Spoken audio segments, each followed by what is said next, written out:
Olá, ouvintes e leitores, sejam bem-vindos à nossa leitura bíblica comentada.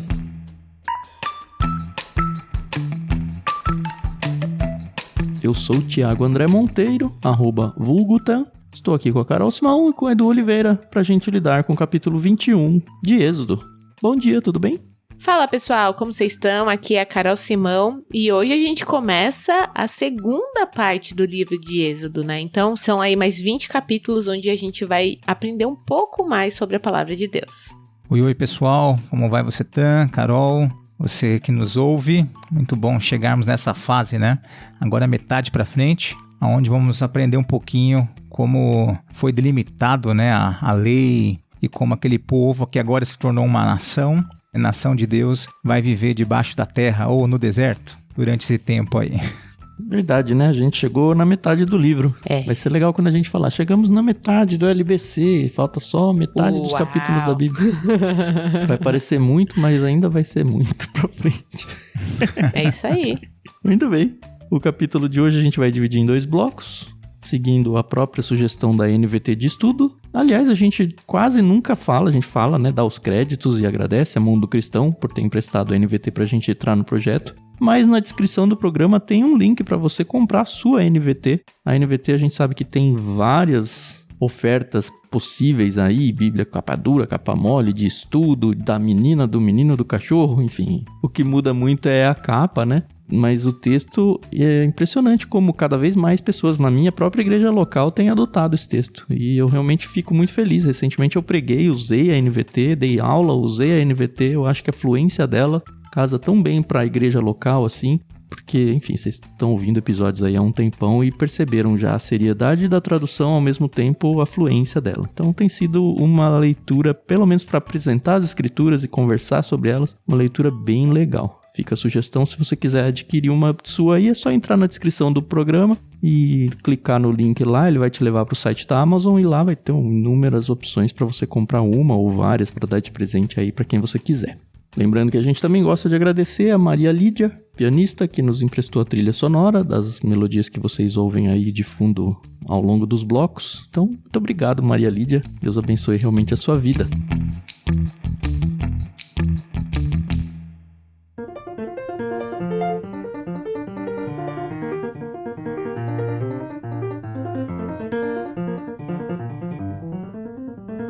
Como no último capítulo eu fiquei no banco das leituras, né? Não fiz leitura de nada. Sim. Eu vou fazer a leitura do primeiro trecho aqui. A gente vai até o verso 11 primeiro. Vamos lá.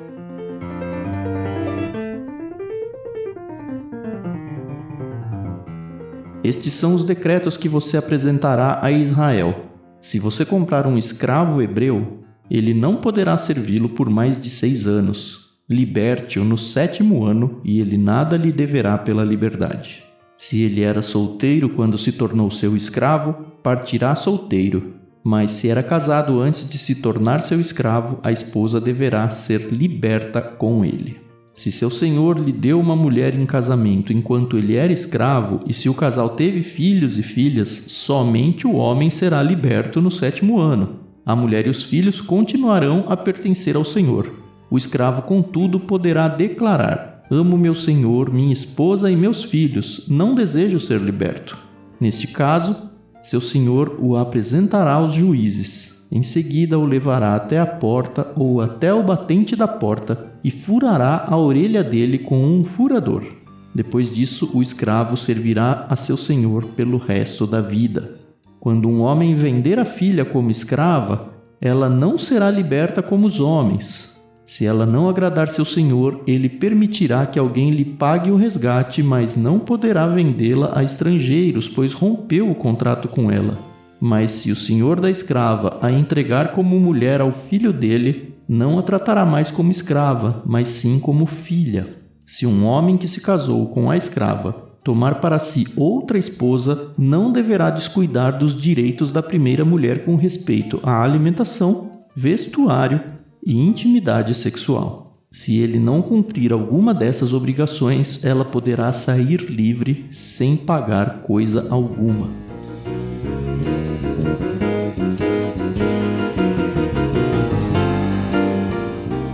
A gente está entrando num capítulo aqui talvez pareça que a gente vai pisar um pouco em ovos, porque, enfim, a gente vive numa sociedade muito diferente da sociedade da época bíblica. Então é muito natural que a gente olhe para isso com a mente de ai, que absurdo, ai, olha que machismo, ai, olha isso, olha aquilo. Mas a gente tem que ter alguns cuidados quando a gente vai para a Bíblia aqui nesse momento. E eu acho que a gente deveria tomar como premissa a partir de agora que eu digo é porque a gente vai começar a lidar com muitas leis assim, em vários capítulos seguidos, né? A gente tomar como premissa de, olha, a gente está lendo as escrituras, a gente entende que tem uma distância, várias distâncias, né? De data, de cultura, de várias coisas. E a gente vai comentar, óbvio, vai tentar trazer algum tipo de aplicação para os dias de hoje, vai tentar explicar para vocês um pouquinho do que era o contexto, para tentar, enfim, explicar as motivações da época e tudo mais. Mas eu acho que a gente devia um pouco de fugir dessa ideia de ficar tentando trazer essa leitura como se o texto daqui tivesse sendo escrito para os dias e para a sociedade de hoje. Acho que a gente ganha mais do que ficar tentando passar pano para a Bíblia aqui. Eu concordo, mesmo porque eles, se você parar para pensar, o povo de Israel acabou de sair do contexto de que eles eram escravos, né? Pois é, então. Né? Então eles sabem o que é ser escravo. Cabe notar também que, como você falou, é importante fazer uma leitura da época, do contexto. E quando nós falamos de escravidão neste período, existem 2 modelos de escravidão aqui. Tinha o escravo que era tomado de uma batalha de guerra, que era um estrangeiro, e aqui ainda não está falando sobre estrangeiro, vai falar depois. E tem aqueles da terra. Inclusive, o livro de Deuteronômio, ele vai falar sobre isso. Aliás, o livro de Deuteronômio é um recapitular da lei, mas em especial o Deuteronômio tem um foco um pouco diferente, que é o cuidado com o que eles chamam de invisíveis da terra. Inclusive, não sei se você estudou com o Pedro Evaristo, né? Não tive nenhuma aula com ele, você acredita? Fugi todas as vezes. Ele tem um livro que fala sobre isso, Os Invisíveis da Terra, o livro de doutorado dele. E, de fato, o livro de Deuteronômio frisa falar da lei apontando aqueles que são invisíveis na história. Quais eram?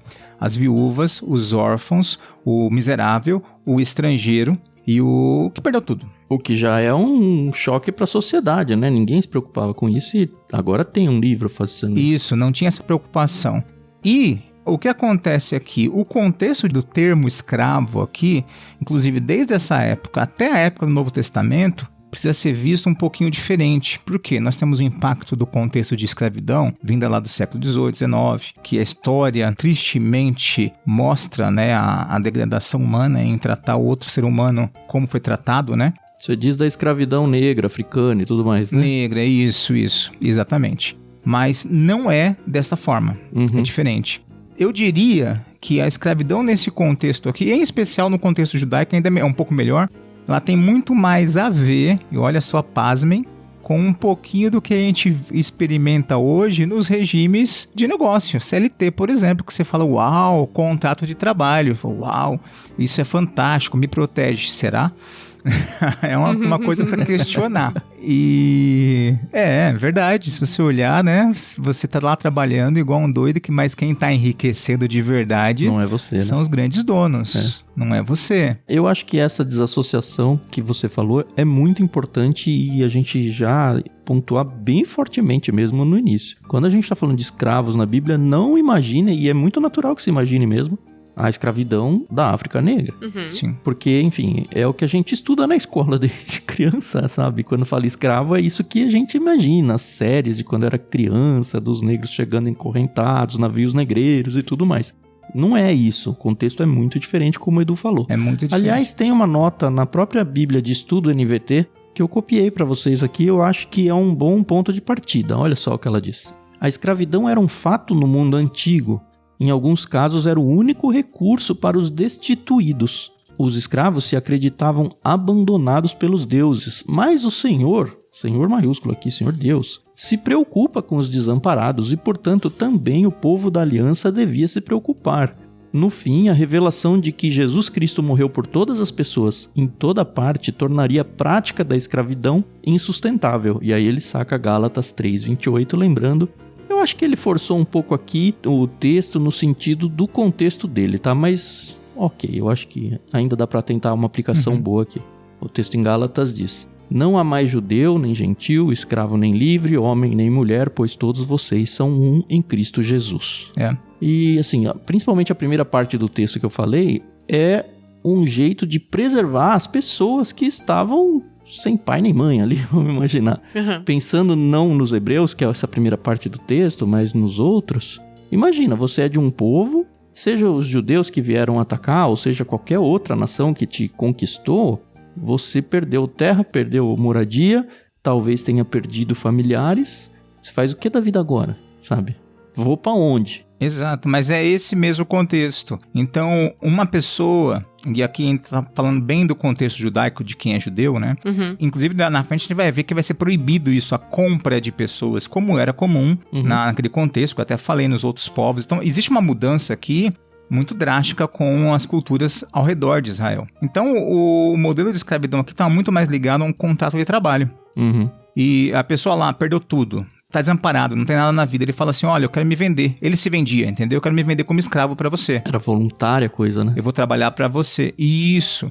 Ele ia ter direito a casa, teto, comida. Olha como o contexto é, né? Ele trabalharia. Não é aquele contexto, se você não trabalhar, vou te chicotear. Se você não trabalhar, vou te matar. Isso não podia, isso era inadmissível. Tanto que, dentro desse contrato, que é chamado como escravidão aqui, que eu digo que era CLT daquele tempo, a pessoa tinha que trabalhar por 6 anos. No 7º ano, ele saía, ele era liberto, e ainda assim ele recebia um FGTS do senhor.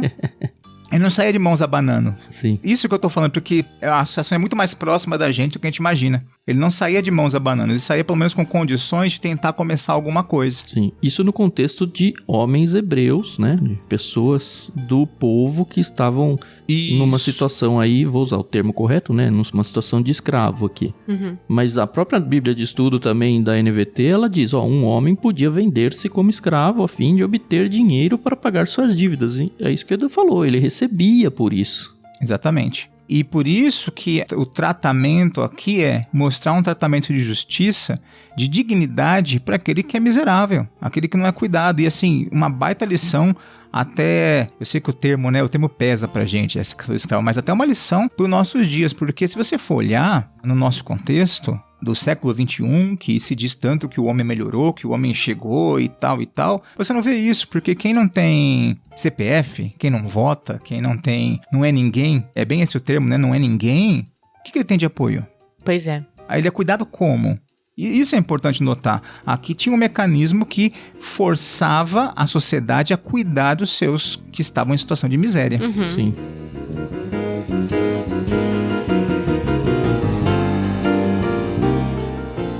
E pensando no povo judeu como um todo, a gente acabou de vir do capítulo 20 no Êxodo, onde a lei foi dada para eles. Eu acho que existe uma ponte muito natural entre o Shabat, que é o 7º dia de descanso, e os 6 anos de trabalho. Olha, no 7º não pode mais. Inclusive, os judeus, eles patinaram mais, um assunto aí, né, que eles gostam de patinar nas coisas da lei de Deus. Mas tem Jeremias 34, a partir do verso 8, eu queria ler com vocês, porque é Deus condenando o povo justamente por desobedecer essa lei aqui. Olha só, vou tentar ler rapidinho aqui para vocês.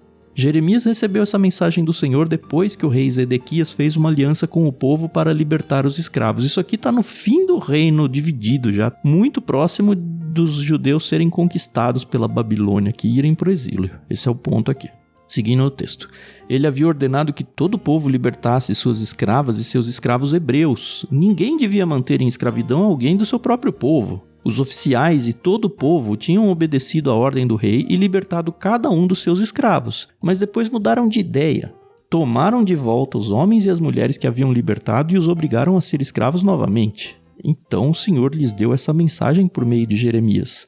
Assim diz o Senhor, o Deus de Israel. Fiz aliança com seus antepassados muito tempo atrás, quando os livrei da escravidão no Egito, que é justamente o texto que a gente está lendo, tá? Disse-lhes que todo escravo hebreu deveria ser liberto depois de servir durante 6 anos. Contudo, seus antepassados não me deram ouvidos nem me obedeceram. Há pouco tempo vocês se arrependeram e fizeram o que era certo aos meus olhos. Libertaram os escravos e fizeram comigo uma aliança solene no templo que leva o meu nome. Agora, porém, voltaram atrás em seu juramento e profanaram o meu nome, ao pegar de volta os homens e as mulheres que haviam libertado e os obrigar a ser escravos novamente. Portanto, assim diz o Senhor, vocês não me obedeceram e não libertaram seu povo. Por isso lhes darei liberdade para serem destruídos por guerra, doença e fome. Vocês serão objetos de horror para todas as nações da terra, porque não cumpriram os termos da minha aliança. Eu os cortarei ao meio, como vocês cortaram o bezerro e caminharam entre as duas partes para confirmar seus votos. Enfim, aí começam as coisas todas, os julgamentos de Deus, e de fato ele vem, como diz o ditado, a cavalo, né? Mas, assim, mostra o quanto era importante para Deus essa ideia de que, você tá escravizando alguém que é do seu próprio povo. Isso não é algo contínuo, sabe? É uma coisa pontual para ser resolvida ali em um contexto e acabou. E aí, nesse contexto de escravidão, é fazer lucro com a venda de pessoas. Isso nunca foi admitido por Deus, não foi permitido. Por isso que novamente eu volto aqui no nosso texto, quando ele fala o termo escravidão aqui, é você contratar alguém para trabalhar para você. E aqui é uma proteção, inclusive de respeito e amor que é dado, porque você tem que garantir para ele alimento, casa, cuidado e ainda uma indenização quando ele sair. E mais, eu acho muito legal isso, porque se você passar o olho de forma descuidada no verso 5 aqui, 5 não, no 4, que fala sobre as mulheres, né? Uhum. Sim, importante.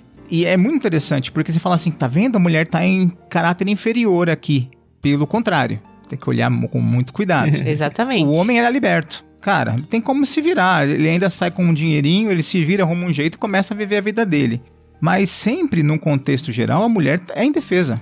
Ela tá numa situação de muito mais riscos que o homem, né? Sim. Então, quando o Senhor recebia uma mulher, ele não podia liberar ela. O que era isso?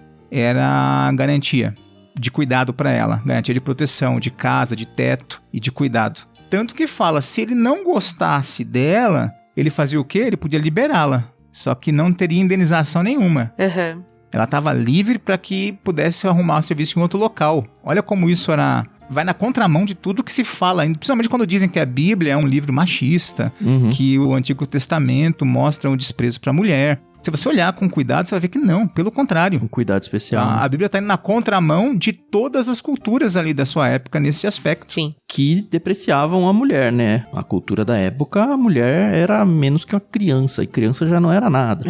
Isso, e eu não estou dizendo que os judeus não erraram nisso, tá? Estou dizendo que é o que a Bíblia sempre ensinou contra. Isso, tava tentando educá-los nisso. Não estou dizendo que os judeus não acompanharam muito da cultura de fora, não estou dizendo isso. Mas que Deus sempre mostrou esse cuidado e quis ensinar esse cuidado pro povo. Uhum. Sim. A nota de rodapé da NVT sobre essa parte das mulheres também é muito boa para fazer a gente pensar no contexto. E, de novo, a gente esquece, fala, que a Bíblia é machista, como o Edu falou. Olha só, a escrava era tratada de modo diferente de um escravo. Possivelmente porque se entendia que ela era vendida para tornar-se uma concubina, coisa que obviamente não acontecia com os homens, né? Não seria justo, portanto, libertá-la depois de 7 anos. Ela teria de retornar ao pai, que por certo não a queria, já que a vendeu anteriormente. Casar, uma perspectiva improvável para uma ex-concubina, ou tornar-se uma prostituta. Olha de quantas coisas ela está sendo preservada por ficar lá, sabe? Exato. Assim era melhor para ela permanecer na casa de seu senhor. É de se presumir que se um homem comprou uma moça para ser esposa do seu filho, e a gente pegou isso aí a partir, acho que do verso 9, o preço de compra não era na verdade o de uma escrava, mas o equivalente ao dote por uma noiva. Olha que interessante. Em geral, um jovem que desejasse casar-se tinha de dar ao pai da moça um presente de algum tipo, seja dinheiro, seja um dote. A mulher por quem se pagou um dote não era uma escrava. E o que a gente vê nesse texto que a gente leu aqui? Proteções para ela, se o cara se apaixonar por uma outra, quiser casar com uma outra, você não pode simplesmente jogar ela fora. Você tem que cumprir com os direitos dela. E ele dá 3 aqui, né? Alimentações, vestuário e olha que curioso, intimidade sexual. Isso me remeteu, quando eu estava lendo, a rixa que tinha, por exemplo, com Lia e Raquel. E a gente sabe, já passou por Gênesis, quanto barulho isso gerou ali, e conflitos entre elas e tudo. Mas Deus preservou a honra das duas. Então se surge aqui uma nova esposa, afinal de contas a primeira, pelo que a gente viu, escrava, que provavelmente era tratada como uma concubina, ela tinha os seus direitos. E esses direitos tinham, por lei, que ser preservados. Inclusive do tratamento. Ela deixa de ser escrava e ela passa a ser tratada como filha. Isso. Então, ela entra e pede igualdade com a primeira. Sim. Ou com alguém da casa. Então, isso é muito importante. Há um claro cuidado aqui, né? Com as mulheres aqui. E mais uma vez, né? O casamento com mais de uma mulher, você vê, não é a Bíblia confirmando, aceitando, era algo cultural, mas sempre a Bíblia acaba mostrando aqui, nos dando os indícios, desde o passado até a igreja começando a mudar paradigmas da cultura, sempre era uma situação complicada. E nós vemos, por exemplo, essa mudança cultural acontecendo pós-primeiro século, igreja avançando no mundo, com uma igreja se mostrando diferente do resto da cultura, mostrando um caminho mais assertivo, né, que se tornou cultural. Impacto da igreja na sociedade. Mas você vê aqui que o casamento assim sempre ia gerar problema. Ia gerar problema talvez por preferência, como você mesmo citou, o caso das duas irmãs, com a questão de preferência de filhos. Por exemplo, acontece isso com os filhos de Jacó. Esse é o queridinho, eu gosto daquele. A ponto de ter guerra entre eles, né? Ter ódio, tramarem e matar José. Os filhos de Davi, um exemplo disso. Aquela briga entre eles, um matou outro matou outro se vingou de outro. E quem quer subir ao trono? Olha que coisa complicada, né? Né?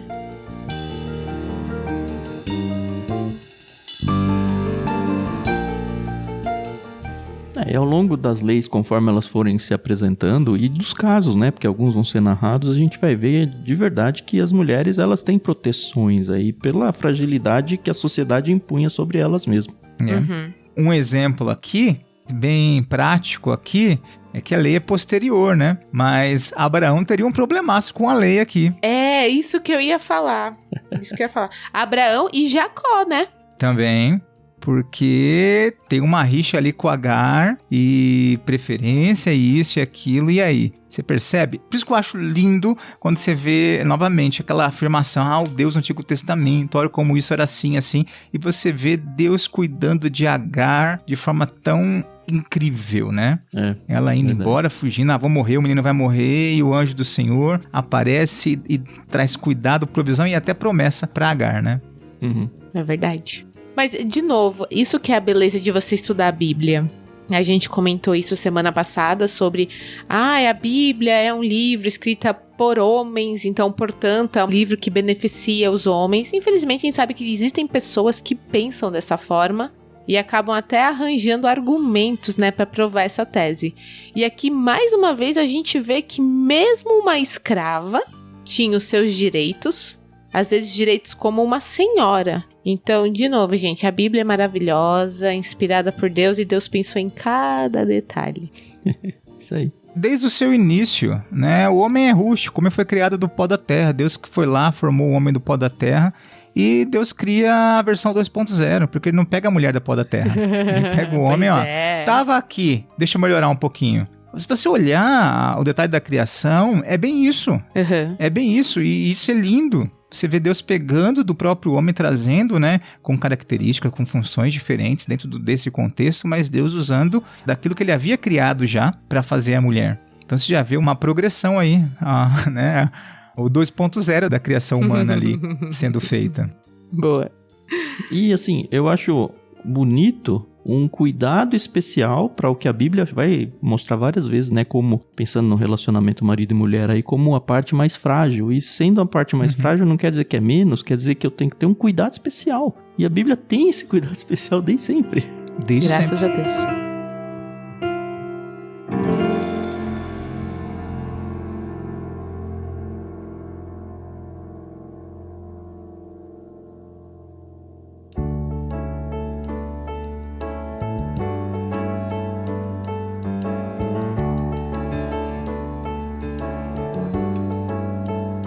Tá bom, vamos virar pro bloco 2?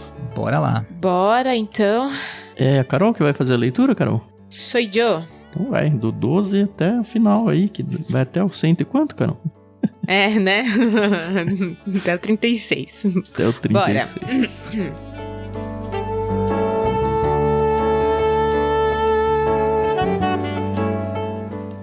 Quem agredir e matar outra pessoa será executado. Mas se for apenas um acidente permitido por Deus, definirei um lugar de refúgio para onde o responsável pela morte possa fugir. Se, contudo, alguém matar outra pessoa intencionalmente, o assassino será preso e executado, mesmo que tenha buscado refúgio em meu altar. Quem agredir seu pai ou sua mãe será executado. Quem sequestrar alguém será executado, quer a vítima seja encontrada em seu poder, quer ele a tenha vendido como escrava. Quem ofender a honra de seu pai ou de sua mãe será executado. Se 2 homens brigarem e um deles acertar o outro com uma pedra ou com o punho e o outro não morrer, mas ficar de cama, o agressor não será castigado se posteriormente o que foi ferido conseguir voltar a andar fora de casa, mesmo que precise de muletas. O agressor indenizará a vítima pelos salários que ela perder e se responsabilizará por sua total recuperação. Se um senhor espancar seu escravo ou sua escrava com uma vara e como resultado o escravo morrer, o senhor será castigado. Mas se o escravo se recuperar em 1 ou 2 dias, o senhor não receberá castigo algum, pois o escravo é sua propriedade. Se 2 homens brigarem e um deles atingir por acidente uma mulher grávida e ela der à luz prematuramente, sem que haja outros danos, o homem que atingiu a mulher pagará a indenização que o marido dela exigir e os juízes aprovarem. Mas se houver outros danos, o castigo deverá corresponder à gravidade do dano causado. Vida por vida, olho por olho, dente por dente, mão por mão, pé por pé, queimadura por queimadura, ferida por ferida, contusão por contusão. Se o senhor ferir seu escravo ou sua escrava no olho e o cegar, libertará o escravo como compensação pelo olho. Se quebrar o dente de seu escravo ou de sua escrava, libertará o escravo como compensação pelo dente. Se um boi matar a chifradas um homem ou uma mulher, o boi será apedrejado e não será permitido comer sua carne.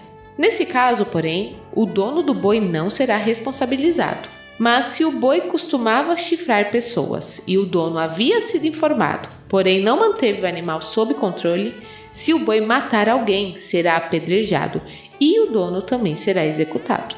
Os parentes do morto, no entanto, poderão aceitar uma indenização pela vida perdida. O dono do boi poderá resgatar a própria vida ao pagar o que for exigido. A mesma lei se aplica se o boi chifrar um menino ou uma menina. Mas se o boi chifrar um escravo ou uma escrava, o dono do boi pagará 30 moedas de prata ao senhor do escravo, e o boi será apedrejado. Se alguém cavar ou destampar um poço e um boi ou jumento cair dentro dele, o proprietário do poço indenizará totalmente o dono do animal, mas poderá ficar com o animal morto. Se o boi de alguém ferir o boi do vizinho e o animal ferido morrer, os 2 donos venderão o animal vivo e dividirão o dinheiro entre si em partes iguais. Também dividirão entre si o animal morto. Mas se o boi costumava chifrar e o dono não manteve o animal sob controle, o dono entregará um boi vivo como indenização pelo boi morto e poderá ficar com o animal morto.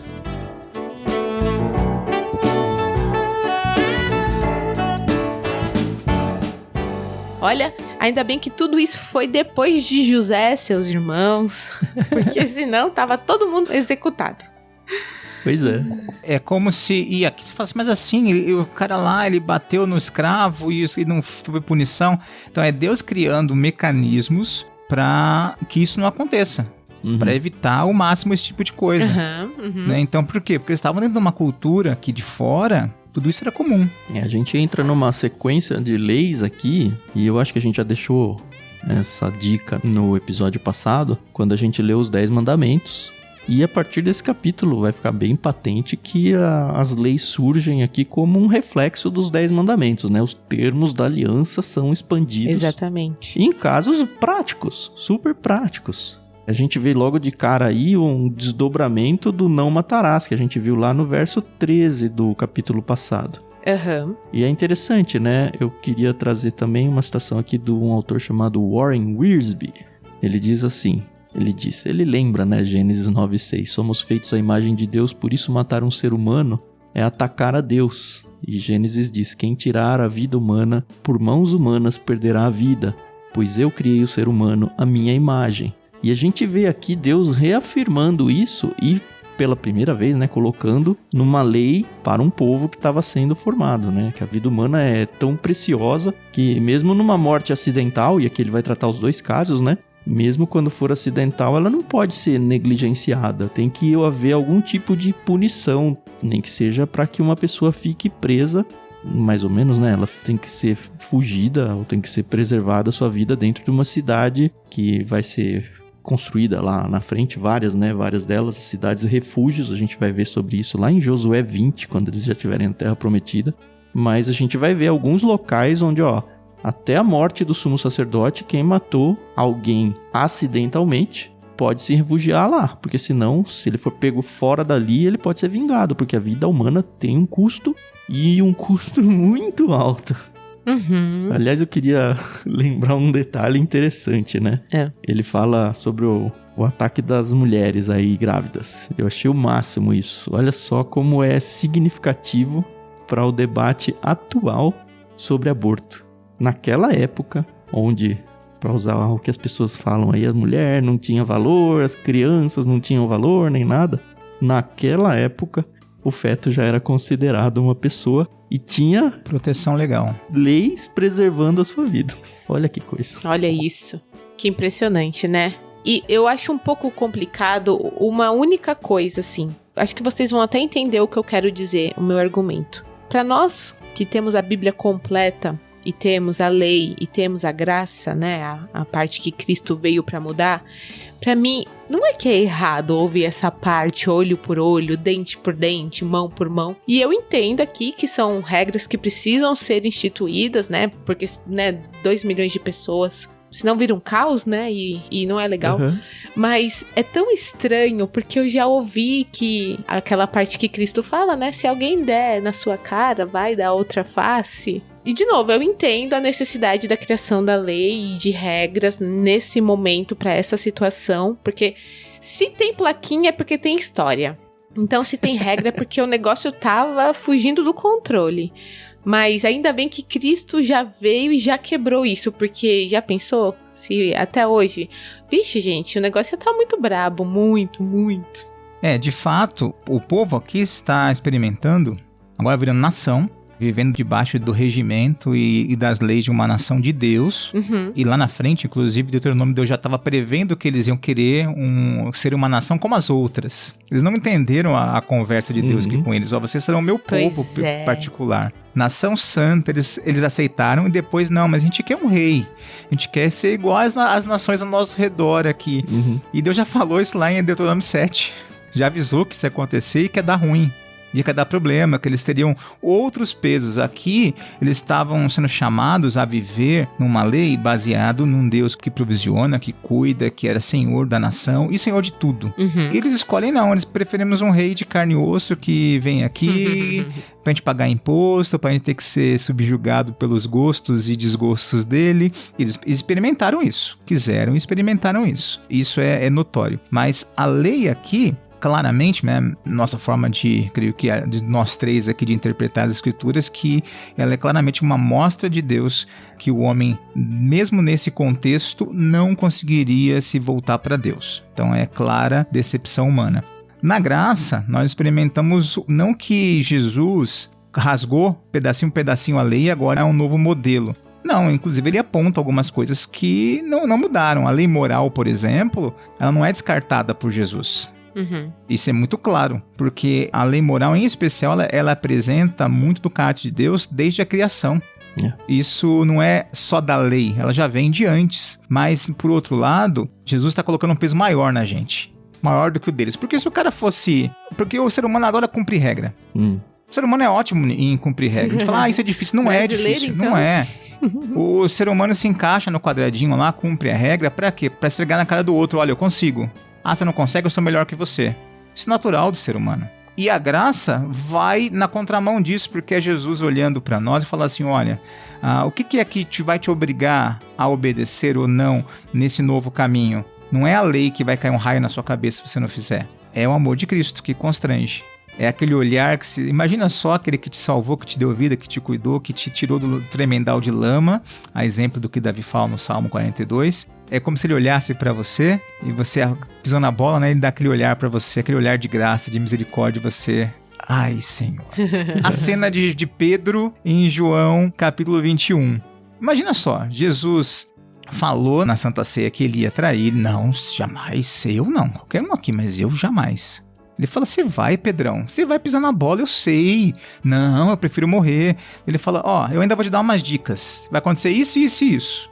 Tá Pedro lá, né, olhando o que tá acontecendo, curiosão como sempre foi.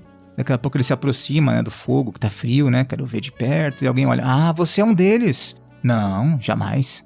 É sim, você até tem roupa de Jesus, anda igual a ele. Não, você fala igual a ele. Em nome de Jesus, nunca o conheci. E aí o galo canta, né? Sim. E depois Jesus aparece para eles no caminho em Emaús. O Pedro tava lá. Jesus aparece outra vez. E parece que dá uma no Pedro, que ele chega um momento lá, no finalzinho lá, e ele, vou pescar. E a gente fala assim, Pedro tava entediado, né? Foi lá fazer uma pescar, ele pescava. Não, gente, Pedro falou assim, eu vou voltar à minha antiga vida. Uhum. Já foi, né? Ele entendeu, Jesus veio, ressuscitou, beleza, ele é Deus, ele não entendeu, né, a dinâmica do negócio. Ele falou, vou voltar pra minha vida, ele não tá aqui mais, não sei como que vai ser. Acabou, né? Vou voltar ao meu negócio. Uhum. E lá... Ele vai pescar, Jesus aparece na praia, ele fica eufórico, pula, vai lá ver Jesus, né? Se encontrar com Jesus e tem aquela conversinha linda, né? Jesus, Pedro, você me ama? Eu imagino Pedro diante daquele olhar. 3 vezes de novo, né? Pra compensar os 3 negações. Isso. E assim, Pedro, e aí, cara, você me ama? Imagina só aquele olhar, é esse o amor de Cristo que nos constrange. É mentalizar essa conversa com Jesus. E é esse amor que nos constrange a obedecer, a servir, a ter um estilo de vida diferente. Não é porque vai cair um raio na sua cabeça se você não cumprir isso ou aquilo. Eu acho que é pior. Pior do que cair um raio. Porque quando você está dentro do quadradinho da lei, né? Eu cumpro, não cumpro. Quando você descumpre, você sabe o que vai acontecer. Eita, descumprir, vai cair o raio. Mas quando você está nessa ótica da graça, em que você falha porque você sabe que falha e é pecador, e vem aquele olhar de Jesus, de graça e misericórdia, e olha pra você, pisou na bola de novo, né? A nossa cabeça baixa, né? O olhinho fica aí, Senhor. Né? Desculpa. É o amor de Cristo que nos constrange. Exato. Então, acho que isso é muito importante para entender essa dinâmica, né, da experiência da lei comparada com a graça. E esse amor nos constrange a algo além, a não viver debaixo do quadradinho, já fiz minha parte. Tô um pouco preocupado com os outros, eu fiz minha parte. Não existe isso na dinâmica da graça. Não existe. E isso é essencial para nosso entendimento, né?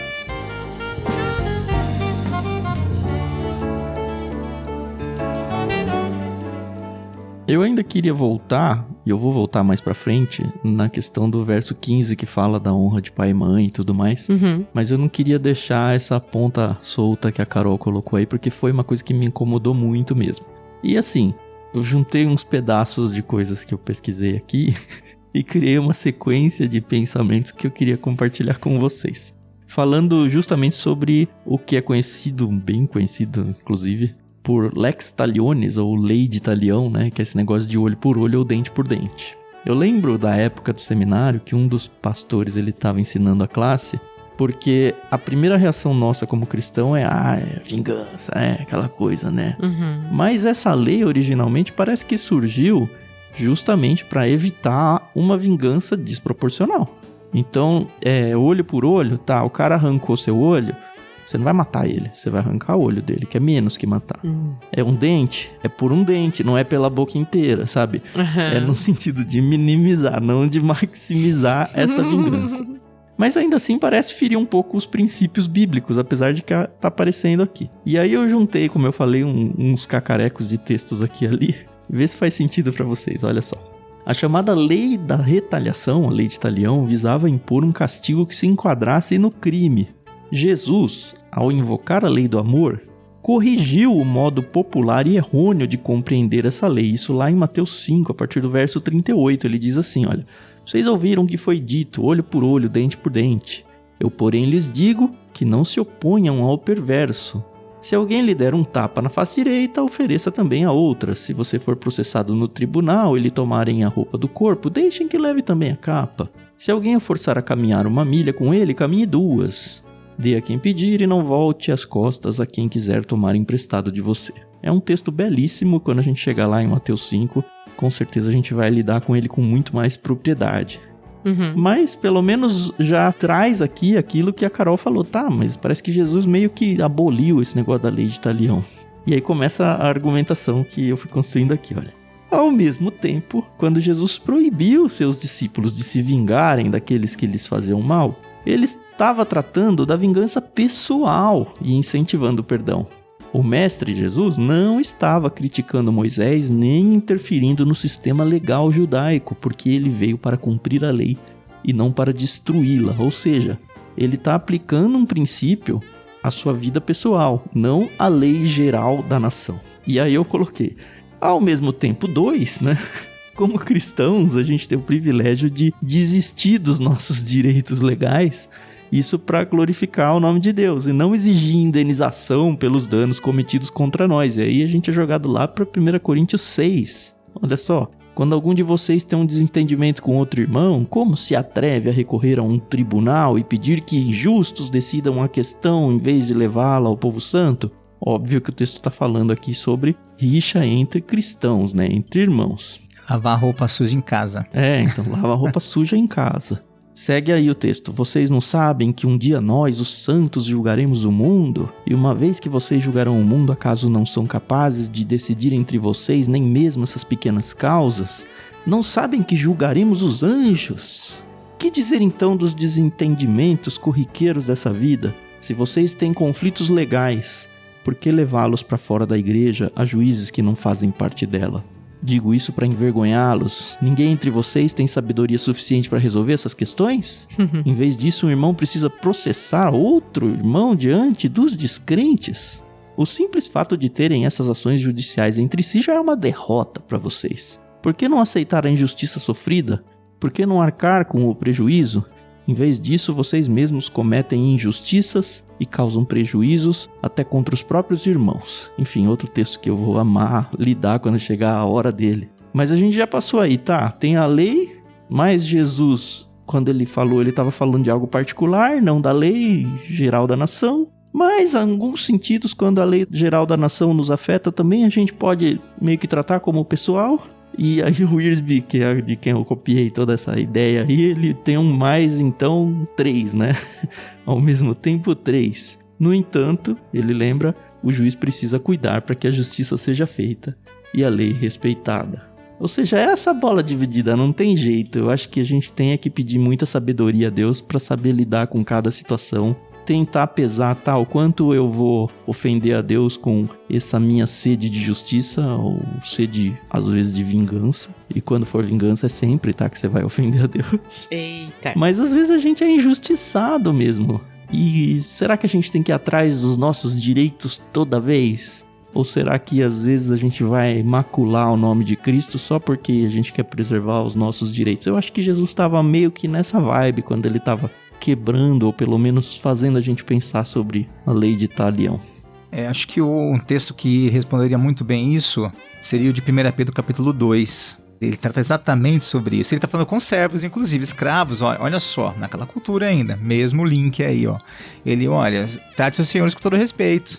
Não apenas os bons e amáveis, mas também os perversos. E contanto que eram escravos, dentro do contexto já não mais de Israel, gentios no meio dos povos ali. Pedro está escrevendo uma carta geral aqui e ele fala sobre isso. Suporte os sofrimentos. E mesmo que você fez o bem, né? A vingança, né? Porque isso é louvável diante de Deus. Olha só, verso 21 do 2. Para isso vocês foram chamados, pois também Cristo sofreu no lugar de vocês, deixando-vos exemplo para que sigam seus passos. E o próprio Cristo é tido como escravo, né? Como servo.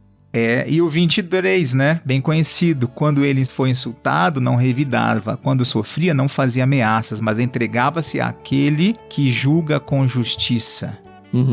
Então, ele mesmo levou no corpo os vossos pecados no madeiro, a fim de que morrêssemos para o pecado e vivêssemos para a justiça. Então, acho que encaixa muito bem isso, né? A grande diferença da forma como a gente trata isso comparado à lei do talião. É outra forma de encarar a injustiça. Sim. E, inclusive, aquela de não depender da justiça humana como refúgio. Se o crente fica preso à dependência da justiça humana, ele tá frito. Ele vai se decepcionar demais. Uhum. Mas se você, cristão que tá ouvindo, faz parte do sistema judiciário em qualquer nível, presta atenção na sua responsabilidade de ser um juiz justo, um juiz que segue as leis. De punição, inclusive, tá? Não estamos desmontando isso e nem Jesus desmontou isso. Elas devem ser cumpridas, elas existem e existem por um motivo. Inclusive, nesse texto, um salto um pouquinho antes, ele fala, pois é a vontade de Deus que pela prática do bem, e às vezes você vai praticar o bem, tudo bem, deixa pra lá, tô perdendo. Uhum. E ele fala que vocês silenciem a ignorância dos insensatos. É o caso lá, né? Você andou uma segunda milha, ele mandou você andar uma milha, era lei, né? O romano podia pegar qualquer pessoa no meio do caminho, ó, você carrega pra mim por uma milha aí as minhas coisas. O povo de Israel, qualquer povo que tava lá sob o jugo de Roma, tinha que fazer. Daí você faz e carrega duas. Daí o cara olha pra você, mas era só uma. É aquele amontoar pedras vivas sobre a cabeça, né? Brasas vivas, né? Quis te fazer o mal, brasas vivas. Você quis fazer o mal, mas o cara foi lá e ainda sorriu e fez um pouco mais. Pois é, isso é difícil demais, né?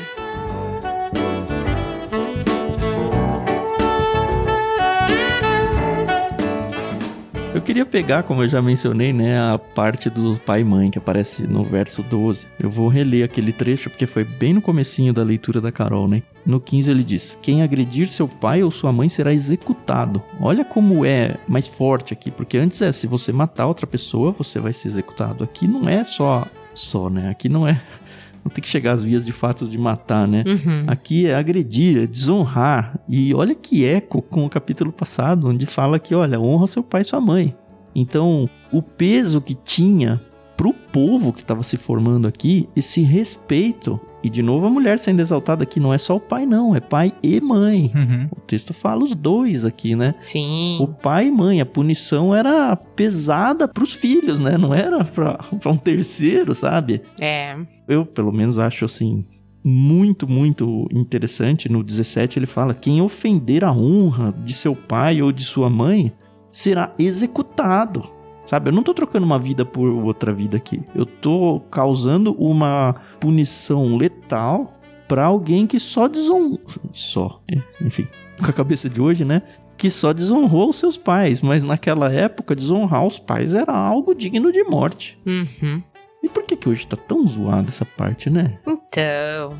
E é muito doido, né, quando a gente pensa em nossos dias, porque assim, você comentou aí há instantes, né, sobre a questão da proteção do feto. Sim. Sendo uma vida. Nós estamos já caminhamos para um contexto cultural ocidental que o feto, e quase nascendo já, não é vida. Pro contexto da nossa cultura. Uhum. Né, e isso é terrível de se imaginar. Como dizem alguns teólogos, alguns pensadores dos nossos dias, né, é uma clara associação com o que acontecia naquele tempo com a adoração a Moloque, né, que inclusive, tristemente, alguns reis de Israel praticaram, que era a entrega, para quem não está no contexto aqui, né, eles entregavam para o deus Moloque os seus filhos, né? Eles entregavam e queimavam vivos seus filhos. Manassés foi um desses reis que claramente fez isso. Manassés foi também o rei que mais viveu sobre Israel e o pior dos reis que existiu ali. Inclusive ele que cerrou ao meio Isaías, seu tio, para vocês entenderem a gravidade desse cara aí, né? Do caráter desse cara. Mas não é vida enquanto não nasceu. Para a cultura pós-moderna. Aí quando nasce, existe um problema, porque cada vez mais nós estamos experimentando uma cultura em que destitui toda a autoridade dos pais sobre a vida dos filhos. E é um baita de um problema isso, porque pai e mãe, e não é tanto, né, até bem pouco tempo atrás, tinha um papel, e tem, eu digo, né, seguindo a Bíblia, né, tem um papel essencial na formação do caráter, na preservação, no cuidado dos filhos. E isso é inegável. A própria Constituição do nosso país, de outros países ocidentais, apresentam isso como a característica essencial de uma nação, a família. Sim, e eu acho que não é à toa que o inimigo ele tá tentando derrubar justamente isso, a família, porque é o alicerce do ser humano. É o alicerce da cultura, gente. Se você olhar na própria criação, qual a primeira instituição criada? Não foi nação, não foi um país, não foi igreja. A primeira instituição criada por Deus foi família. Quando ele fala lá para Adão e Eva que eles seriam uma só carne, daí dá uma afirmação, né, para os filhos, ia deixar pai e mãe, formar família. Sem família não tem sociedade, sem família não tem igreja. Então você tem que entender a importância de cada um, né, no seu papel ali. E qual é a arma dos nossos dias aí, da cultura dos nossos dias? É destruir isso. Daí eles querem tirar o quê? Toda a autoridade, todo o papel da importância vital dos pais na criação, na formação dos seus filhos. Para quê? Para que, como nós temos visto aí em alguns países, que agora a criança, o adolescente, se ele não gostar da forma que o pai ou a mãe cuida dele, ele pode processar o pai e a mãe. Pode chamar a polícia, ele pode falar que, olha, eu quero fazer do meu jeito, tô bravinho porque meu pai me tirou o celular. E ainda tem o apoio da sociedade. E tem o apoio. A sociedade agride a família o tempo todo. Porque meu pai tirou o celular, porque meu pai me deu uma palmada. Eu sei que esse é um tema que deixa muita gente, uau, nos nossos dias. Mas olha, quando eu digo palmada, eu estou falando de disciplinar seu filho, inclusive como a Bíblia ensina, não é você espancar seu filho. Não é você tratar seu filho como qualquer coisa. Não estou dizendo isso. Sim. É trazer disciplina, né, para o filho. E isso, como a Bíblia mesmo fala, você livra a alma dele do inferno. Provérbios vai falar muitas vezes disso. A gente vai chegar lá também. Faz parte da formação do caráter. E por que nós vivemos uma sociedade tão complicada, com tantos conflitos, com tantos jovens, com dificuldade para tomar decisões? Já tem uma pesquisa aí, né, que se mudou até, por exemplo, os ciclos, né? Antigamente o adolescente, ele era do twin, né, 11, 12, do 13 ao 18 era adolescente, depois de 18 para frente era jovem, né? Isso mudou, sabiam disso? Já é reconhecido hoje que a juventude tardia, né? Então, o adolescente vai até os 26, tá? A maturidade de adolescente até os 26. E dos 26 aos 40. Sim. Já imaginou isso? Eu sou um jovem.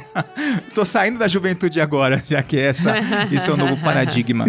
Por quê? As pessoas estão vivendo na infantilidade. Não querem amadurecer. A sociedade tá privando as pessoas do amadurecimento. É isso. Exatamente. Isso. E tá achando isso legal ainda. Puxa vida. E o pior, eu digo que quando você priva, você tira a autoridade de pais, e aqui o texto vai muito contra isso, veementemente contra isso, você tira a autoridade do pai e da mãe, de cumprir o papel dele de proteção, de cuidado, de educação, porque educação não é a escola que dá, tá bom, gente? Quando a sociedade priva o pai de cumprir seu papel, a mãe de manter sua autoridade, ele vai criar jovens que não abaixam a cabeça para ninguém. E daí vão ser jovens problemas. Vão ser jovens que não aceitam ouvir não. Não conseguem nem lidar com o trabalho, sabe? Com empresas, um chefe. Isso, que não lidam com frustrações, que não lidam com as negativas. E daí sabe quem é que vai tratar isso depois? Vai ser a própria sociedade, a ferramenta da sociedade que lida com a opressão, a polícia. E ela não vai lidar como o pai e mãe lida. Ela não vai dar uma palmadinha necessária em algumas fases da vida infante, como o pai e mãe faz, que às vezes dói em nosso coração fazer, mas é necessário fazer. O policial, ele não vai pegar o cacetete e falar assim, vem aqui que eu vou te dar uma correção carinhosa para que você entenda que não vale a pena me peitar. Que eu vou te ensinar bonitinho. Vou conversar, vou explicar por que isso é errado. Isso. Não, ele não vai fazer. Inclusive porque, tristemente, agora falando no nosso contexto Brasil, eu digo que não só o Brasil, outros países do mundo, a gente vê o tempo todo na televisão mostrando isso, tem uma polícia que tem um papel essencial na sociedade, importantíssimo, mas que é altamente mal preparada, que é mal paga, e sendo mal paga, mal preparada, é aliciada pelo crime, trabalha sempre em estresse altíssimo e assim vai errar mais. Não vai cumprir o papel que ele deve, que é proteger e guardar e salvaguardar o cidadão. Não vai conseguir, porque o cara vive pilhado, vive num estresse, vive com medo, ganha pouco. Então, ou ele vai ser aliciado pro mal, ou ele vai trabalhar nos excessos. É triste, né? Então, por quê? Porque a sociedade hoje bate palma quando alguém levanta e diz não pode, você não pode disciplinar seu filho, porque ele é um coitadinho, ele vai ficar com trauma se você disciplinar ele. Não vai, gente, você vai formar o caráter dele. Não ouvir não vai dar trauma pra ele, porque quando ele ouvir o primeiro não na vida adulta, ele vai pirar. Daí vai dar dinheiro para psicólogo. Vai saber o que fazer. Né? Vai dar dinheiro para psiquiatra, para indústria farmacêutica, porque o cara vai entrar em parafuso, que é o que nós experimentamos em nossos dias. E não vai ser nem o dinheiro dele, vai ser o dinheiro do pai, porque ele não vai ser tratado por ninguém. Isso, é verdade. Vai ser o dinheiro do pai.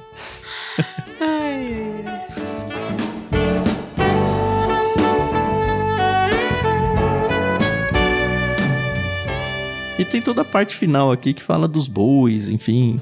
São coisas muito específicas. Uhum. Mas eu gostei de ver, porque é essa coisa da equidade, né? É Deus cuidando das coisas corriqueiras. Olha, o objetivo final aqui é buscar a equidade como um resultado prático da justiça de Deus. E Deus ama a justiça, né? A retidão. Mas isso aqui, Tan, é altamente contemporâneo. Sim. Não na questão do boi, né? Não, no boi também. Pra fora do São Paulo, não sei. Não. Pensa no boi como ferramenta de trabalho. O trator dos nossos dias. Um veículo dos nossos dias. Você larga um boi ao Deus dará aí, como o texto fala que se ele for chifrador, um boi sem controle, você fala, não, foi um animal, eu não tenho controle sobre a índole do animal. Ele fala, não, você é dono, você tem que ter... Cães na rua, gente andando com cachorro sem guia. Cuidado exatamente com cães, exatamente, é o mesmo conceito. E o mesmo para você ter um carro. Não vai dar o seu carro na mão de alguém que não é habilitado. O que a nossa lei diz? Colocar o seu carro na mão de alguém que não é habilitado, ele sofre um acidente, mata alguém. Quem responde? Você que é dono do carro. Uhum. É verdade. Percebe como a lei mosaica que se mostra muito à frente do seu tempo. Uhum. Né? Traz coisas, Demais. ideias para nós pensarmos hoje. Né? Então, você tem um animal de trabalho e por causa da sua imprudência, ele aflige um acidente contra a pessoa, você que é responsável. Você é responsável. Você não fala, não foi culpa minha porque foi meu animal. Não, você é responsável. Então é bem nessa linha aí.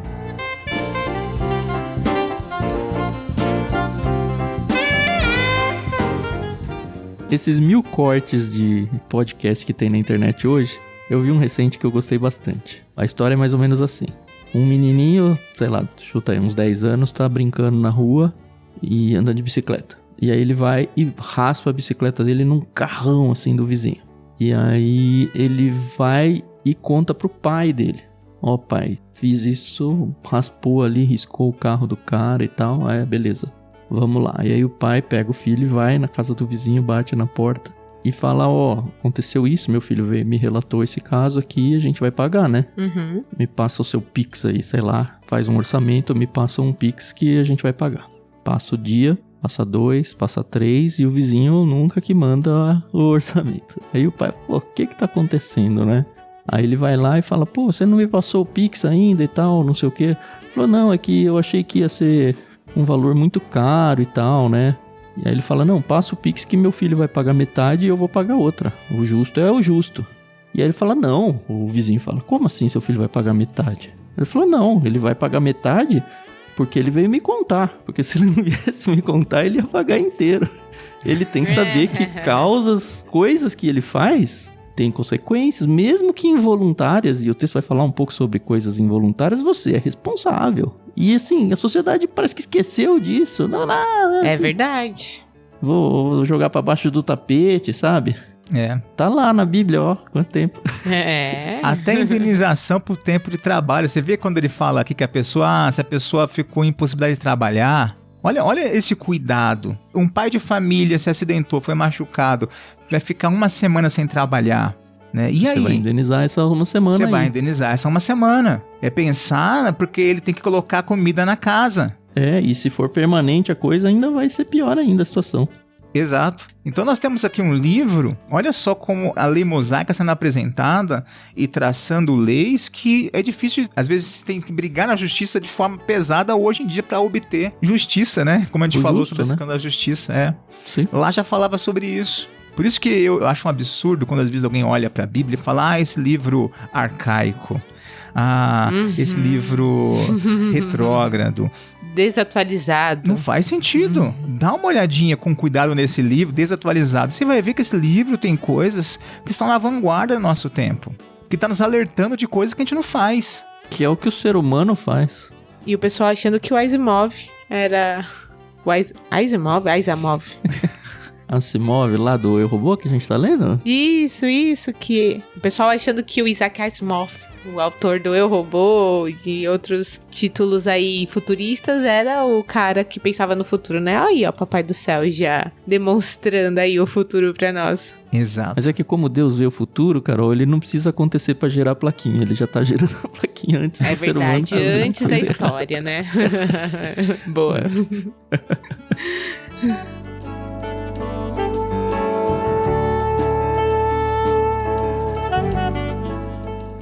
E é fato, né? Você já imaginou? Os judeus, eles receberam uma lei, depois Moisés replica a lei em Deuteronômio, e no capítulo 7 ele fala que eles iam rejeitá-lo, que eles iam pedir um rei. Ele não fala se vocês pedirem, ele fala quando vocês pedirem. É muito interessante, eles falam quando vocês pedirem. Ele fala, e vocês ainda, se vocês fizerem isso, vão ficar, mas vocês vão escolher tal caminho e vão ficar fora da terra tanto tempo.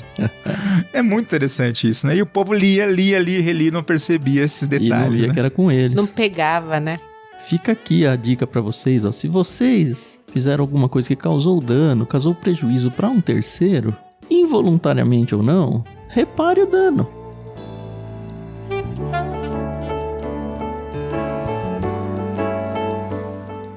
E vocês viram a cereja do bolo aqui, não? Eu vou ler pra vocês, ver se alguém pega essa, olha só. Verso 31. A mesma lei se aplica se o boi chifrar um menino ou uma menina. Mas se o boi chifrar um escravo ou uma escrava, o dono do boi pagará 30 moedas de prata ao senhor do escravo e o boi será apedrejado. Pegaram ou não? Alguém? Levanta a mão. Ah, eu peguei as 30 moedas de prata. Sim. Da onde é isso aí, Carol? Não sei, talvez aí de um tal de Judas. Então Judas Iscariotes, um dos 12, foi aos principais sacerdotes e perguntou: quanto vocês me pagarão se eu lhes entregar Jesus? E eles lhe deram 30 moedas de prata, exatamente o preço de um escravo. Olha só que coisa. Exato. Que coisa. Só uma cerejinha do bolo aí que, enfim, não tem nada no texto aqui, mas não dava pra passar batido, não. Tá certo. Inclusive, foi algo que Jeremias aponta lá, que é o que é apontado ali no livro de Mateus, né? Então, apontando já que ia acontecer isso.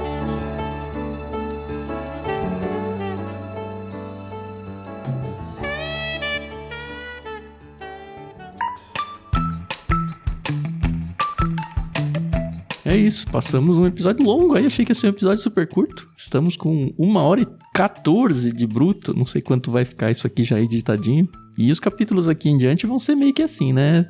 Textos de leis e tudo mais, mas olha só como é gostoso e como dá assunto, né? Dá pano pra manga pra gente conversar sobre as coisas aqui e outras tantas coisas que a gente poderia ter se debruçado nesse capítulo aqui e a gente simplesmente passou batido, né? Se você quiser, inclusive, comentar sobre isso, a gente sempre tem o nosso canal no Discord, onde a gente posta também os nossos podcasts por lá, pelo menos o link deles, e lá você tem a oportunidade de conversar com a gente sobre o conteúdo do episódio. Vai pra lá! bit.ly/leitura coletiva, é um espaço gratuito onde a gente pode trocar ideia e conversar, se aproximar um pouquinho mais. Também queria aproveitar a super oportunidade para você que está com a gente aí já há bastante tempo e sabe da nossa seriedade com o projeto como um todo, para você considerar com muito carinho mesmo se tornar um apoiador do Ictus. A gente tem 2 formas de fazer isso, na verdade 3, né? A primeira é se tornar um apoiador recorrente lá no Catarse, acessando catarse.me/ictus. Catarse tem um S só, tá? E Ictus é ICHTHUS. Dá uma acessada, lê lá sobre o projeto e embarca com a gente para realmente sustentar esse ministério missionário que a gente tem aqui pelo LBC, tá bom? A segunda maneira é você fazer doações avulsas ou até recorrentes, que a ferramenta permite agora, via Pix. A gente tem na descrição do programa também a nossa chave Pix, se você preferir dessa maneira. E a terceira, que eu não acho que nem que é uma forma, eu acho que é uma obrigação para quem é ouvinte do Ictus ou do LBC por aqui, é sempre fazer suas compras na Amazon, seja de livros ou de qualquer outro produto, através do nosso link de afiliado.